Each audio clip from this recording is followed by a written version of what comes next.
What's good? Welcome to the Post Out Podcast presented by Mallyway. It's your boy Malik. Thanks for tuning in.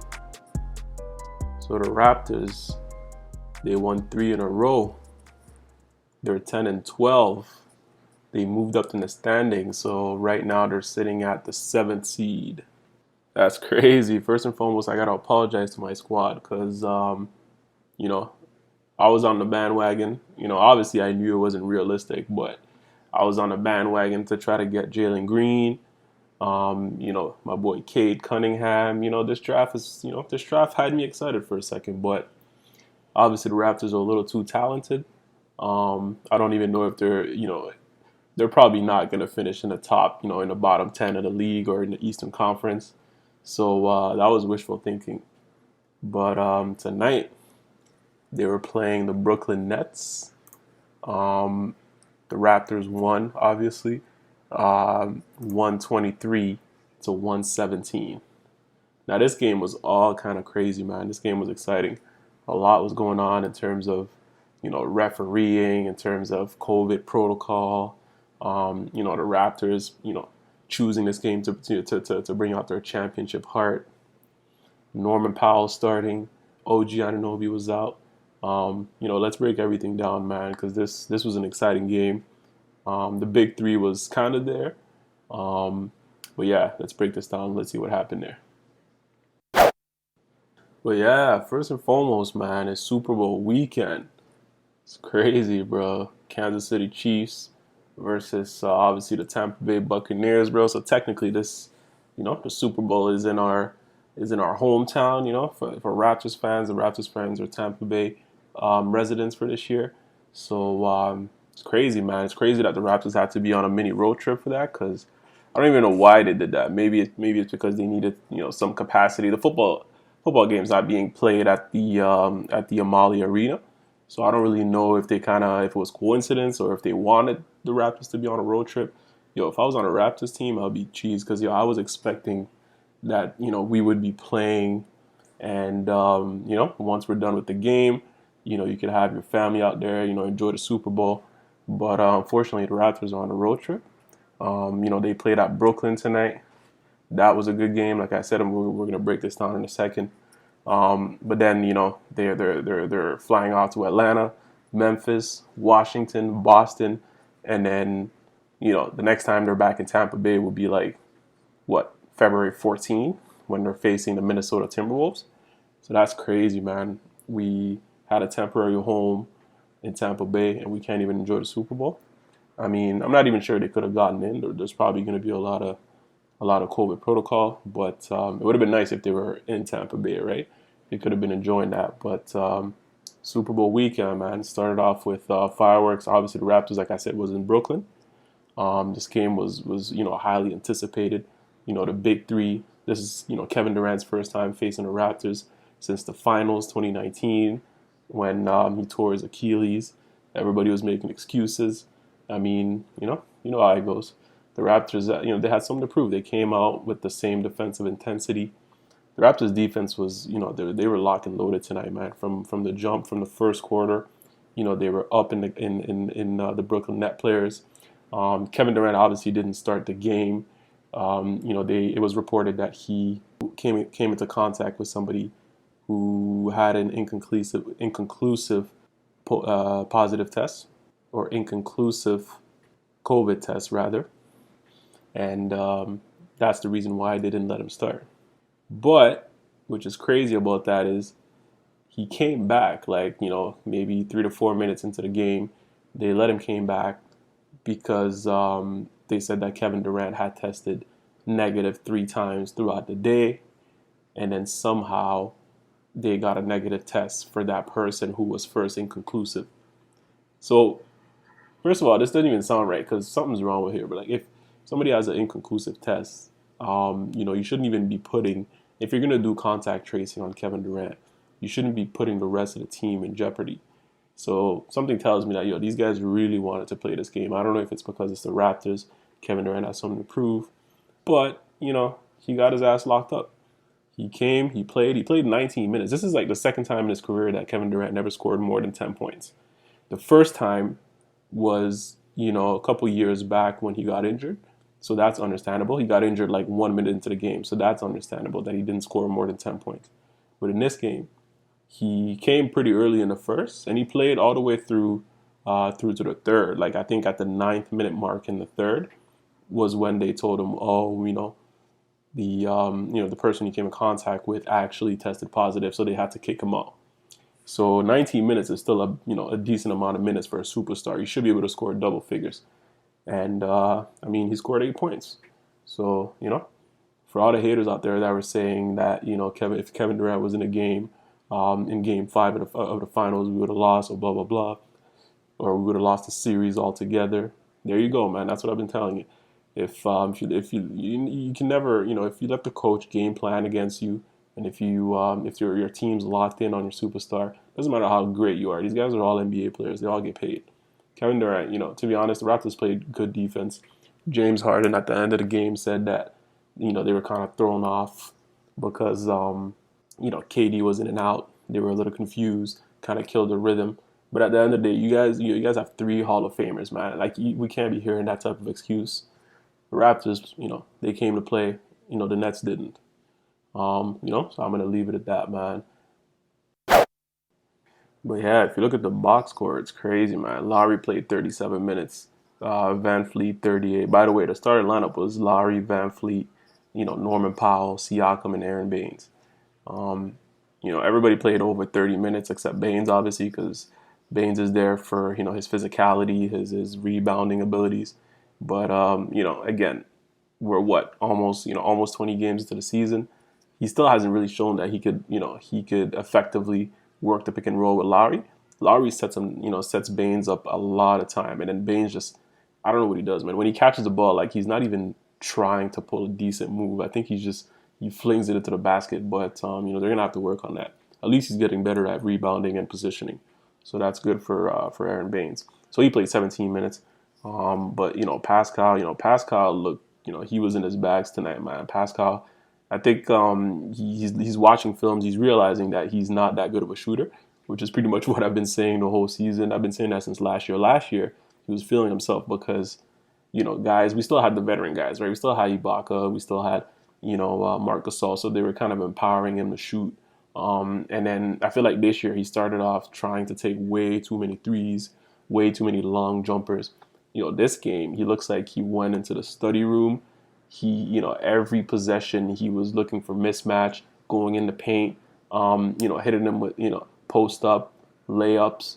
Even the spin move was working tonight. Everything was working. And then when they were trying to double, he was finding guys open. Bembry had a few threes. He was finding Norman Powell, who, Norman Powell was hitting step back threes. He was feeling it tonight. Like I mentioned earlier, when Norman Powell starts, the Raptors are so much more better. I don't know why. He plays with so much more confidence. He's way more active when he starts. And even the numbers back it up. I don't have the numbers right now, but if you look at the numbers in terms of Norman Powell when he starts, when he comes off the bench, his numbers, his productivity increases when he starts. I just think he's a natural starter for our team, man. Van Fleet should probably be, the point guard, and then Van Fleet plays at the 2. But in order for that to happen, you got to have Lowry either come off the bench or, take a lesser role. Tonight was not a night that Lowry was going to let himself, get outshined by the younger guys, because, Lowry came to ball, man. This was game 6, first quarter, game 6, Lowry. That's what I seen in this game, the game 6 of the finals. Lowry played 37 minutes, had 30 points. He shot 66% or 67% from the field. He even shot 67% from the 3. He was 6 for 9 from the 3. This guy was, plus minus was at 12. He had, ridiculously like 7 assists. Lowry came to play, man. He was a leader, man. He was vocal. He even got elbowed in the face. Got a little band-aid there. He wanted this game. He wanted this game, man. This was a statement win. Obviously the season is not a season that we think we're going to make it to the finals, but this was a statement wins. I was thinking more for the future this season, trying to, get the guys off the bench a little bit more experience, try to get a high draft pick if we can, maybe trading Lowry, even though Lowry is the heart and soul of the team. But this game, this game gave me a little hope. Gave me a little hope that if we make the playoffs, we can actually compete with some of these guys. But then again, let's not get, ahead of ourselves. It's one game, one regular season game. And again, there's a lot of like bullshit going on with, COVID protocol. Malika Andrews, from the start of the game, she was just tweeting like crazy. Her and Adrian Wojnarowski, they were both just tweeting, back and forth. Um, we're gonna hear from the NBA on this game because something wasn't right. Something definitely wasn't right. KD comes in the game, and you're telling me somebody had an inconclusive test that came into contact with KD, so you don't know whether he's positive and negative. And then you tell us he's negative, and then he turns out to be positive, and you have to pull KD out. Again, man, I hope this doesn't like result. They even mentioned that KD's not. They're planning that he's probably not going to travel with the Brooklyn Nets.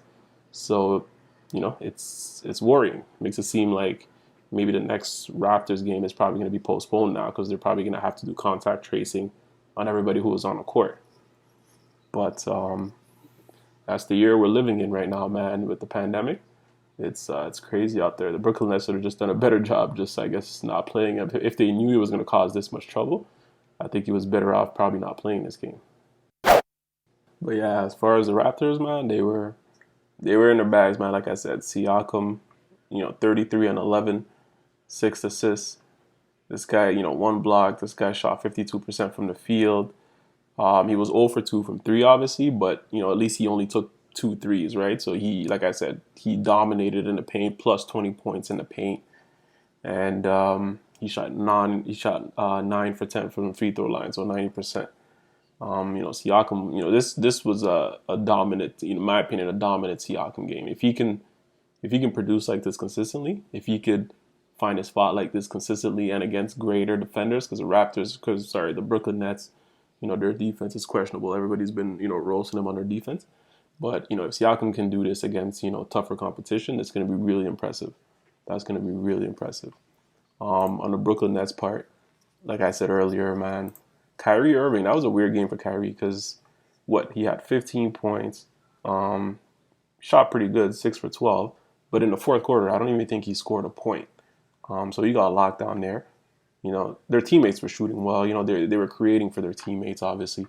Harden had a lot of assists he had 12 assists. A lot of them, came to DeAndre Jordan on alley, on lobs. Joe Harris was hitting a lot of threes. What was he? I think he was 5 from 8 from the three. So Joe Harris, he's a defensive minded shooter. Like that's what I like about him. In college, he played under, a tough defensive system. So he's a shooter, but he comes in, he does the dirty work too. 5 rebounds, and no, he put in work. He put in work. But in terms of the stars, again, Kyrie, the Raptors defense must have corralled this guy because he struggled a little bit. James Harden only 17 points. He only took 8 shots. James Harden is usually a guy that that's going to take double-digit shots. He took 8 shots. He was 4 for 8, 50%, 2 for 5 from 3. And he got most of his points at the free throw lines. Again, the refereeing was questionable, but that's the part of the game, man. It was questionable for both teams, so I can't even complain. Can't even complain. I'm not even mad at that. But yeah, last thing I was going to touch on was the NBA just announced that they wanted to hold the All-Star game in Atlanta. I thought that was dead. I don't even understand why they're bringing that up. But obviously it's a business. They asked De'Aaron Fox about it from the Sacramento Kings. They were asking LeBron James. It kind of caught the players by surprise. So I don't know if the players' union were planning on playing an All-Star game this year. I know that they hadn't released the second half of the schedule yet because of COVID, postponements and things like that. But I didn't realize they actually wanted to pull an All-Star game. But I mean, if it's going to generate revenue, man, they're going to have to do it. LeBron wasn't too thrilled. He wasn't trying to do no All-Star game, obviously. But it's going to be in Atlanta, in Georgia, obviously. Their rules are a little bit more lax. And, yeah, there's probably not going to be any fans. It's going to be a weird experience, but I guess it's just one game. If they don't stretch it too long with, the All-Star festivities, it should be cool. But for me personally, that was unnecessary. They should have just gave these guys a week off. That's what I thought they were going to do. I was pretty sure they were just going to give them a week or two off for the All-Star break. But Adam Silver. Adam Silver is usually a pretty thoughtful guy, so I'm assuming he did his homework. They probably think they can manage this, pretty quickly. And yeah, man, let the players shine. Let the players shine. But yeah, I'm gonna leave it at that, man. This was a dope game. Like I said, Raptors, big win for one of the biggest wins of this season, in my opinion. And yeah, props to Larry, props to Norman Powell, props to obviously Siakam. If I'm gonna hand out a game ball, that's a tough one, man. That's a tough one. Siakam and Larry, they went head to head for whoever deserves that game ball. But I mean, if I had to give it to someone, I'll give it to Siakam. I'll give it to Siakam, man, because we already know Lowry's the heart and soul of the team. So like this shouldn't be surprising. But Siakam, he showed me growth. Picking his spots, like I said. Looking for mismatches. He was trying to post up Kyrie, and then he posted up Joe Harris a few times. And then he was even going at Jeff Green, some of the bigger bodies, Jeff Green and DeAndre Jordan. But then when he was doing that, he was doing it to pull the defense in and then finding the open man. And he didn't take a lot of threes, so I rate him for that. He's learning from his mistakes, and this was a beautifully played game for Siakam, so he deserves a game ball. And then shout outs to Chris Boucher and DeAndre Bembry. These guys, they both played 26 and 24 minutes respectively. And they put in work, man. Bembry came in defensively, did a great job on James Harden. He knew not to, not to reach too much. Just move with your feet, stay in front of him. And then as soon as when Harden realizes he can't, draw a foul, he tries to go in. And then as soon as he did that, he got help a lot of times from Chris Boucher. And then the ball had to move, man. The ball had to move. The Raptors made sure that the Brooklyn Nets played a game that they're not comfortable playing. So it was great to watch, man. And then obviously the other guys, Stanley Johnson, Yuta Watanabe. The rotation was tight tonight. We didn't see no Terrence Davis, we didn't see no Matt Thomas. So these 7 and 8 guys did their job. They did their thing today. And obviously Norman Powell, man. Big shout out to Norman Powell. You're gonna get your time soon, man. You're gonna get your time soon. But yeah, man, I'm gonna leave it at that. Thanks for tuning in, man. Check out the Spotify, check out for the podcast on YouTube, Spotify, Apple Podcasts. But yeah, man, until next time, man. Peace.